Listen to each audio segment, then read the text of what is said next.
Welcome back to Brand Champions, brought to you by Teal, the agency. I'm Howard Wolpoff, your host. Again, we're talking about brands and the way people utilize their brands to make their businesses stand out and be stronger. And today we are talking with Shelly Rubera from Small Business Results. And Shelly, welcome to our conversation today. Thank you so much for being here, and nice to meet you, Howard. Well, I'm glad you're here because I have a passion for small businesses and small business owners.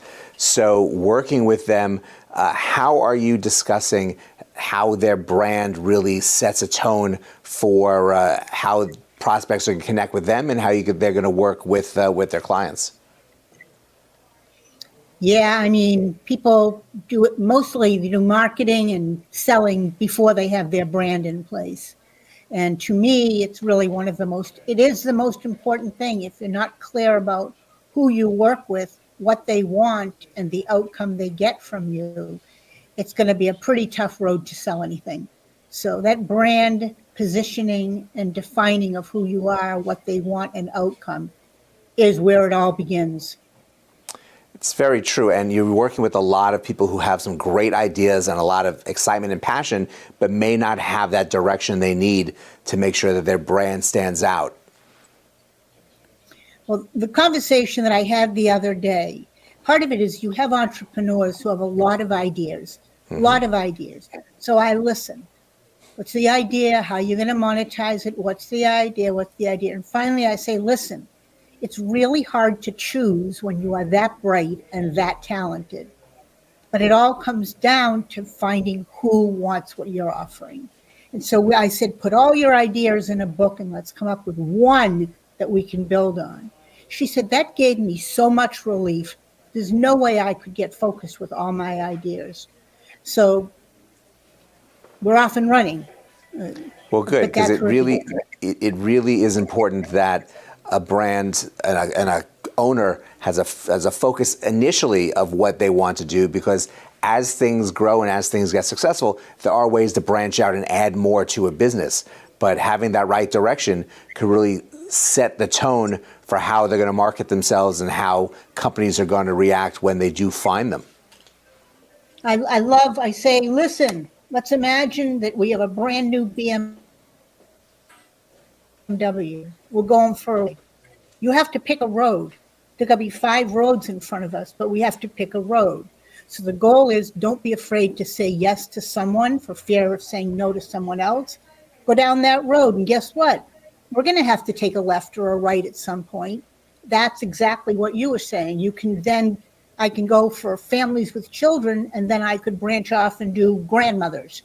And so it's all down the road, but you may have to go down. You can only go down one road at a time, and then you can make some twists and turns.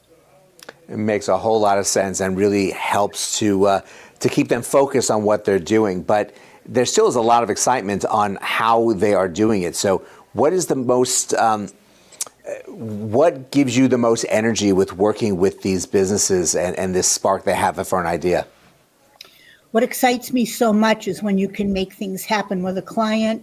Client came to me with an initiative to bring math internationally across the world. She did 11 trips last year. So she wants to bring math teachers internationally to learn and connect through math. So I was saying to myself, how are we going to monetize this? Should I give her money back? Like, how do you monetize it? So I did a search, found a tour company that will actually allow her to build the tour, but they'll book all the hotels, they'll book the trip, the itinerary. She couldn't be more relieved, because I didn't see how we were going to do it before, but we found a way. And that's the road to tie it together. There's her road. Now we're breaking off and building a community for math teachers. So tell me that isn't exciting. It's just finding a way to make something work in this challenging world. That really is the key, finding the way, and especially with the work you're doing with small business owners, helping them find their way is so very important to get them started on a successful launch of their business and a trajectory of success. So I thank you so much for all the work you're doing with small businesses and for joining us today. Thank you, Howard. Let me know if there's anything I can do to help. And thank you all for joining us today. it's always exciting to start a small business. You need the right direction. Sometimes you need someone to help you stay on that right direction and find that path and keep going on it. So it's great, though, the work that Shelly is doing. So please check her out. But go and have a great rest of today, and we will see you next time.